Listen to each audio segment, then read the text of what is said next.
कहा जा रहा था कि नीतीश कुमार बहुत कमज़ोर हो गए हैं, बहुत तरह के फैसले ले सकते हैं, कुछ भी हो सकता है। लेकिन अचानक से नीतीश कुमार ने कुछ ऐसे योजनाएं बना दी, नीति बना दी, कुछ ऐसे प्लान रच दिए जिसको लेकर के एक बड़ा झटका कहीं ना कहीं अपने विरोधियों को उन्होंने दे दिया है।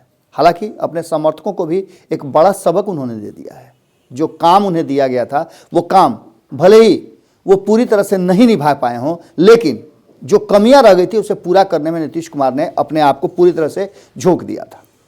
अब एक बार फिर से तेजस्वी यादव को एक बड़ा झटका लगा है।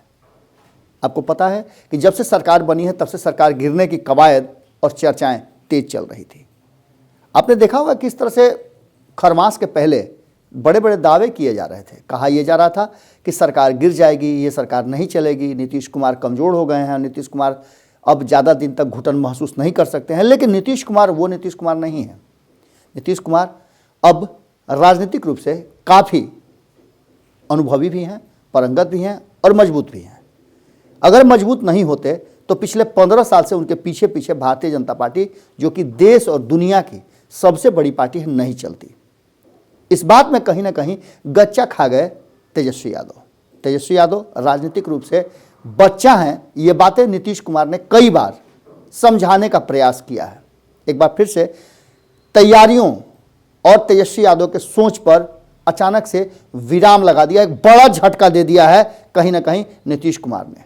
आपको बता दें कि जिस बीने पर नीतीश कुमार को सत्ता से बेदखल करने का और खुद सत्ता प्राप्त करने का जुगाड़ और व्यवस्था कर रहे थे, वो सारे कयास उनके असफल हो गए हैं। हालांकि इसके दूसरे परिणाम भी हैं, इसके दूसरे आयाम भी हो सकते हैं, इसके दूसरे तरफ भी जाते हुए देखा जा सकता है। लेकिन वर्तमान में जितना बड़ा झटका और उनके मंसूबे पर पानी फेरा है नीतीश कुमार ने, ये बात एक बार फिर से कहीं ना कहीं तेजस्वी यादव को जरूर चौंका रही होगी। आपको बता दें कि खबर के माध्यम से आप तक पहुंच गया होगा कि तेजस्वी यादव 30 तारीख को किसानों के आंदोलन को लेकर के उनके समर्थन में बिहार में मानव श्रृंखला बनाने वाले हैं। मानव श्रृंखला बनाने के लेकर के कई तरह के बातें कर रही थी। और इसके साथ ही एक बात आपने सुना भी होगा, जब हमारे रिपोर्टर अलग अलग आरजेडी के नेताओं से बात कर रहे थे तो उनके इच्छाएं क्या थी, वो क्या कह रहे थे। उनका कहना था कि हम सरकार बनाने के आंकड़ों के नज़दीक पहुंचने में सक्षम हैं, बस थोड़ा सा इंतजार और कीजिए। श्याम रजक ने कहा था कि 17 हैं, हम 28 का इंतजार कर रहे हैं। ये सब बातें हो गई, लेकिन अचानक से ऐसा गुगली फेंका है नीतीश कुमार ने कि चारों खाने चित हो गई है महागठबंधन और आरजेडी की पूरी टीम। एआईएमआईएम के जो 5 विधायक हैं वो नीतीश कुमार से मिल चुके हैं। इससे पहले भी जो बाकी के एक अलग अलग, एक निर्दलीय, एक एलजेपी के और एक बीएसपी के जो विधायक थे वो मिल चुके हैं। अब एआईएमआईएम जो अलग थी वो अलग रह गई थी। इन पर ही दाव लगाया जा रहा था कि ये महागठबंधन के साथ रहेंगे। लेकिन अचानक से ये सारे पांचों के पांचों विधायक 2 कमियां नीतीश कुमार की पूरी करेंगे।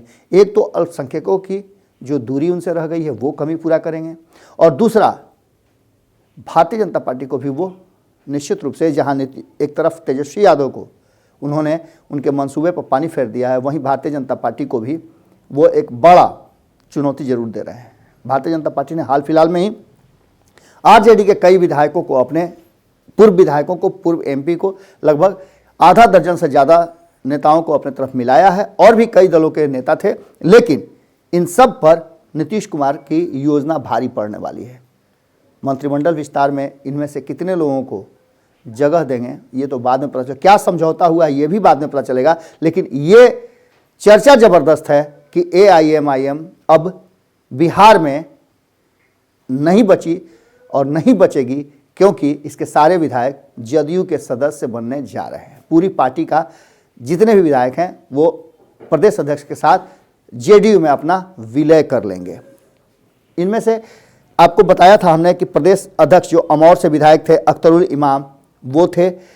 जोकीहाट से विधायक शाहनवाज आलम, जो पहले भी आपको पता है कि किस तरह से अपने भाई के साथ ही उनका चल रहा था झमेला। सैयद सकनुद्दीन अहमद 82 से विधायक हैं, बहादुरगंज से मोहम्मद अंजार नेमी हैं और कोचाधाम से मोहम्मद इजहार अस्पी हैं। ये पांचों जा करके नीतीश कुमार से मिल चुके हैं, भीतर खाने में बातें हो गई हैं जैसा कि खबर में आ रहा है। अब देखने वाली बात होगी कि कब इनको विधिवत रूप से जेडीयू की सदस्यता दिलाई जाती है और जेडीयू की संख्या बिना जनता के वोट दिए बढ़ जाती है। नीतीश कुमार ऐसा करने के लिए पहले से भी जाने जाते हैं। 2015 में भी उन्होंने महागठबंधन की तरफ से जीत हासिल किया था और एनडीए के खेमे में मात्र 2 साल के अंदर ही चले गए थे। अब देखने वाली बात यह होगी कि ये बढ़े हुए कुनबे के साथ कितना ज़्यादा वजन भारतीय जनता पार्टी पर बना पाते हैं। और एक तरफ तेजस्वी यादव को तो उन्होंने उनके मंसूबे पर पानी जरूर फेर दिया है। जुड़े रहें भारत लाइव के साथ, खबरों का सिलसिला लगातार जारी है। 2-3 दिन बड़ा भारी पड़ने वाला है बिहार की राजनीति में, क्योंकि आरजेडी सड़क पर उतरने वाली है। नमस्कार। अगर ये वीडियो पसंद आई और वह बिहार के राजनीति और बिहारियत से सरोकार रखेनी तो सब्सक्राइब बटन दबा के चैनल के सब्सक्राइब कर ली। ओजे एगो घंटी बा, ओकरा बटन दबा देला से कुल सटीक और मारक खबर रुआ मुफ्त में मिल जाई।